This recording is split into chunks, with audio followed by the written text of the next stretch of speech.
नमस्कार मंडळी, मी श्रावणी विलास लकेश्री तुमचं मराठी मनोरंजन विश्वमध्ये स्वागत करते. आता उन्हाळा सुरू झालाय आणि आता आपल्याकडे गोड अशी गुलकंद येणार आहे आणि त्या गुलकंदमधले कलाकार आपल्यासोबत आहेत. हॅलो, कसे आहात तुम्ही सगळे? तू कशी? मस्त. सध्या प्रमोशन मध्ये सगळे बिझी असाल ना? येस येस, जोरदार प्रमोशन. छान वाटतंय. मला विचारायचंय की आता मूवी येतोय गुलकंद आणि प्रमोशन सुरू आहे, प्लस ट्रेलर लॉन्च आज झाला. मग त्या सगळ्या गडबडीत गोंधळामध्ये तुम्ही किती नर्वस होता किंवा असं वाटतं किती चांगलं काम झालंय का, किंवा काय सुरू आहे माइंडमध्ये, किती प्रश्न सुरू होते? ऑनेस्टली मी सांगेन, मी नर्वस नव्हते, कारण मला माहितीये की चित्रपट प्रचंड छान झालेला आहे आणि आम्ही फिल्म बघितली आहे अख्खी, त्यामुळे तो जो कॉन्फिडन्स आहे ना आता, की तो वेगळाच आहे. कारण वी नो की आम्ही काय प्रेक्षकांसमोर घेऊन आलोय. So I am very sure की प्रेक्षकांना खूप आनंद देणार आहे ही फिल्म. आणि मला माहिती आहे की आपले महाराष्ट्रातले प्रेक्षक तर हा चित्रपट मिस नाहीच करणार. पण समजा तुमचा काही प्लॅन असेलच वेगळा 1 मेचा, की आम्ही हे काहीतरी फिरायला जातो वगैरे, तर तो कॅन्सल करा आणि आमचा चित्रपट बघा आणि मगच कुठे जायचंय तिथे जा. हे भारी सांगितलं तिने. 1 मेला प्रमोशन, आपला मूवी लॉन्च होतोय आणि तेव्हा आपण 1 मेला सुट्टी सगळ्यांना असते. सो ते नक्की येणार आहे गुलकंद बघायला, कारण गुलकंद एकदम गोड असणार आहे असं मला वाटतंय. एकदम गोड झाली आहे फिल्म खरंच. तुला काय बोलायचंय?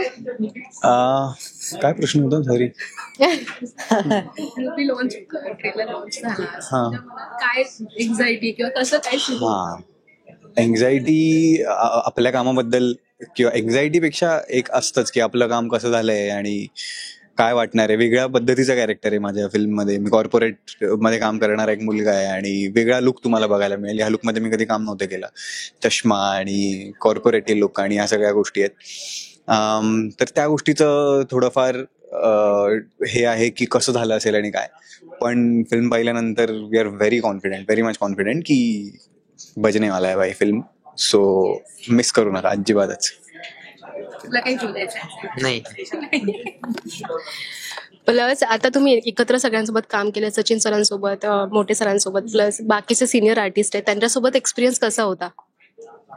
अमेझिंग होता एक्सपिरियन्स. आधी थोडं दडपण होतं, जे स्वाभाविकच आहे. पण त्यानंतर जेव्हा खरंच काम सुरू झालं, आम्ही एकत्र सीन्स करायला घेतले, त्यानंतर जाणवलं की काय म्हणतात, आपल्यासारखेच आहेत सगळे. असं काही वेगळं उगीच दडपण घेण्याची गरजच नाहीये, कारण सगळ्यांनी इतकं कम्फर्टेबल फील करून घेतलं, सामावून घेतलं आम्हाला. त्यामुळेच मला असं वाटतं, कारण ही फॅमिलीची गोष्ट आहे, त्यामुळे आमची फॅमिली म्हणून सगळ्यांचीच केमिस्ट्री दिसणं खूप इम्पॉर्टंट होतं. पण ते ऑन स्क्रीन उतरलंय आणि मला असं वाटतं की जेव्हा, म्हणजे आता ढवळ्यांची फॅमिली असू दे किंवा मानेंची फॅमिली असू दे, प्रेक्षकांना बघताना आपण म्हणजे स्वतःला ते बघतील आणि ते रिलेट होईल खूप जास्त, ह्याची मला खात्री आहे. तू माझा सिनियर आहेस आणि तुझा मी स्ट्रगल ऑलरेडी पहिल्यापासून बघितलाय. तू थिएटरमध्ये काम करण्यापासून हास्यजत्रा, त्याच्यानंतर वेब सिरीज केली, देन मूवी आता. सो हा सगळा एवढा मोठा प्रवास तुझा कसा होता, किंवा तुला ऍक्च्युअली तू सरांसोबत ऑलरेडी हास्यजत्रेमध्ये काम केलं होतंस, तो तिकडे वेगळा होता आणि काही डिफरन्स जाणवला का तुला? डिफरन्स काम करण्याच्या पद्धतीत आणि फॉर्मॅटच वेगळे आहेत दोन्ही. स्किट हा फॉर्मॅट कम्प्लीट वेगळा आहे आणि हा फॉर्मॅट कम्प्लीट वेगळा आहे. पण तसं फार ट्रीटमेंट वाईज एक डिरेक्टरने आर्टिस्टची ट्रीटमेंट, जे काही नातं असतं ते आम्ही एकमेकांना ओळखत होतो आधीपासून, सरांना आणि सर मला. सो तसा काही डिफरन्स नाही जाणवला मला. पण तेच तू जसं बोललीस की आपण एकत्रच थिएटर वगैरे केलंय आणि तो सगळा प्रवास, आणि आज ह्या टीमसोबत काम करायला मिळणं आणि पोस्टरवर दिसणं आणि सगळ्याच गोष्टी फार छान वाटतंय. आणि आपण राईट ट्रॅकवर आहोत, या गोष्टीची पावती मिळते आता. सो छान वाटतंय. जसे प्रत्येकाचं स्वप्न असतं, जे आर्टिस्ट असतात त्यांचं स्वप्न असतं की आपल्याला पोस्टरवर दिसायचंय, किंवा ते हायवेला पोस्टर्स लावलेले असतात ना, तिकडे आपला फोटो हवा आहे, हे प्रत्येकाचं ड्रीम असतं. सो आता ते ड्रीम ऍक्च्युअली तुमचं कम्प्लीट होते. प्रत्येक पोस्टरवरती, हायवेजवरती, इव्हन बसेसवरती, सगळीकडे तुमचे पोस्टर्स लागलेत.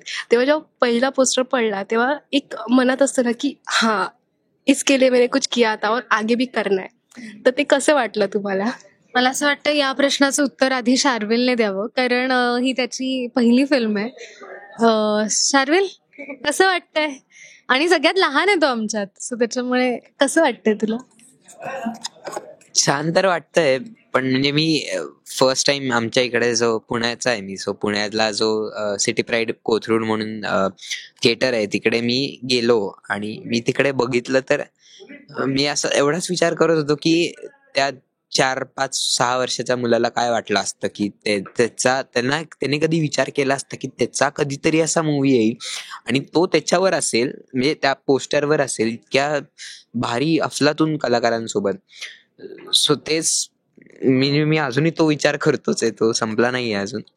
पण येस, म्हणजे I am very very grateful. मी खूप कृतज्ञ आहे सगळ्यांसाठी, सगळ्यांनाच. दोन्ही सचिन सर तर झालेच, पण माझी आई, माझे बाबा आणि मग नंतर हे जुईताई, तेजस दादा, त्यासोबतच सगळे समीर दादा, ईशाताई, सईताई, प्रसाद दादा, सगळे सगळे मी खूप कृतज्ञ आहे. आणि हो, म्हणजे खूप भारी वाटतंय. सांग कसं छानच वाटतं. आणि मला वाटतं की तू जे म्हणालीस की सगळीकडे पोस्टर्स दिसत आहेत, ह्याचं क्रेडिट एव्हरेस्ट एंटरटेनमेंट, एव्हरेस्ट मराठीला आहे. कारण मला वाटतं की प्रमोशन छान होत आहे, ह्याची पावती आहे तू हे सांगणं. आणि मला असं वाटतं की असंच खूप लोकांपर्यंत आमचा चित्रपट पोहोचू दे. आणि आता ट्रेलरही आलाय, सो त्यामुळे अजूनच प्रेक्षकांची एक्साइटमेंट वाढेल ट्रेलर बघून. तर त्यांनी चित्रपटगृहात जाऊन आमचा चित्रपट बघावा हीच इच्छा आहे. तोच खूप नर्वस आहेस का की थकला आहेस? मी जर असं बोल. नाही बोल बोल. मी जर असं म्हणाले की तुम्ही जर डोळे बंद केले आणि गुलकंदचं नाव असं आठवलं तर डोळ्यासमोर पहिला शब्द कोणता असेल? हो, गारवा. मुरलेला. गारवा. गोड. तुमचा गारवा, मुरलेला आणि गोड असा गुलकंद जो प्रेक्षकांच्या भेटीला येणार आहे. सो पहिलं पात्र जेव्हा कळलं की माझं हे पात्र आहे आणि मला याच्यावरती काम करायचंय, तर तेव्हा माइंड रेडी होतं का? नाही काहीतरी वेगळं आहे की तुम्ही असं प्रेडिक्ट केलं होतं, नाही असंच कॅरेक्टर असेल? स्टोरी ऐकल्यानंतर विचारते. बोलते स्टोरी ऐकल्यानंतर हा ऑब्व्हियसली आपण आपलं अनालिसिस करून त्या कॅरेक्टरवर काम सुरू करणं, या सगळ्या गोष्टी होतातच. पण गोस्वामी सरांबरोबर काम करण्याची ही एक वेगळी गंमत आहे की ऑन फ्लोअर गेल्यानंतर कधी काही गोष्टी सर ऍड करतील आणि कधी काही गोष्टी काढून टाकतील आणि कसं इम्प्रोव्हाइज करायला लावतील. कारण ते तर त्यांचं विजन ग्रेट आहे खूप, त्यांना माहिती आहे त्यांची फिल्म काय आहे. तर तो एक वेगळा अनुभव होता की कधी कधी आपण अभ्यास केलेल्या गोष्टी साईडला ठेवून सरेंडर होऊन ऐकून, आणि जेव्हा ते आता बघायला मिळतंय आम्हाला तेव्हा असं वाटतंय खरंच की यार काहीतरी वेगळं आहे. राईट. येस. बोलायचं कॅरेक्टरबद्दल नक्कीच, म्हणजे जेव्हा गोष्ट ऐकली आणि नक्की काय आहे ही फॅमिली, कारण दोन्ही फॅमिलीज खूप वेगळ्या आहेत हे तुम्हाला स्क्रीनवर बघताना कळेलच. मग आमच्यातलं जे बॉन्डिंग आहे ते काय आहे, एक आई मुलगी म्हणून किंवा एक वडील आणि मुलगी म्हणून किती डिग्रीजमध्ये तिच्या वडिलांची क्लोज आणि काय, तर त्या सगळ्याच गोष्टींचं स्क्रिप्ट जेव्हा वाचली, कारण मोठे सर एकतर खूप कमाल लिहितात, सो बरीचशी उत्तरं ही स्क्रिप्टमध्येच मिळतात ॲज अन ॲक्टर.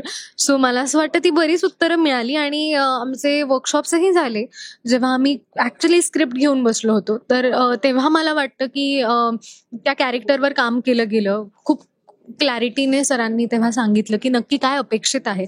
सो मला वाटतं तर ती प्रोसेसही खूप आय थिंक शिकवून देणारी होती की कसं आपण करू शकतो काम. सो येस, ते सगळे अनुभव छान होते.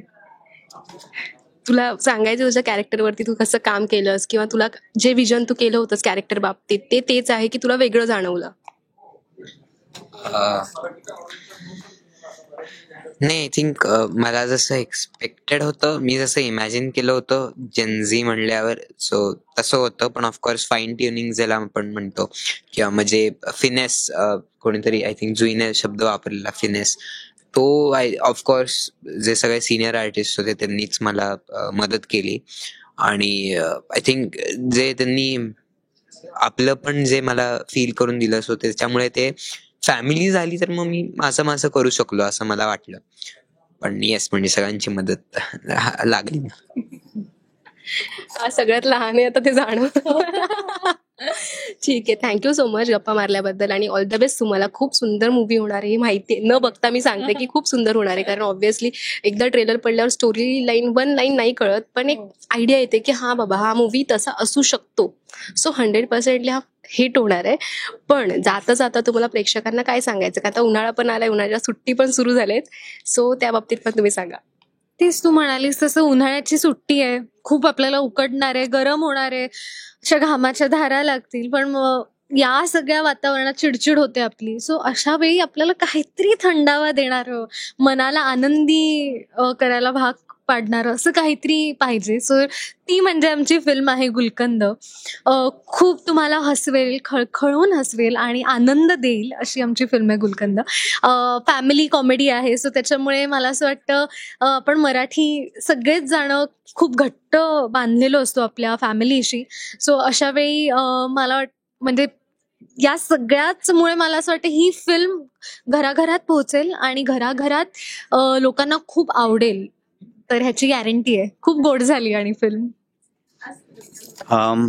गुलकंद विषयी बोलायचं झालं तर हे जे जुळून आलेलं समीकरण आहे, हे दिग्दर्शक, ही ऍक्टर्सची फळी,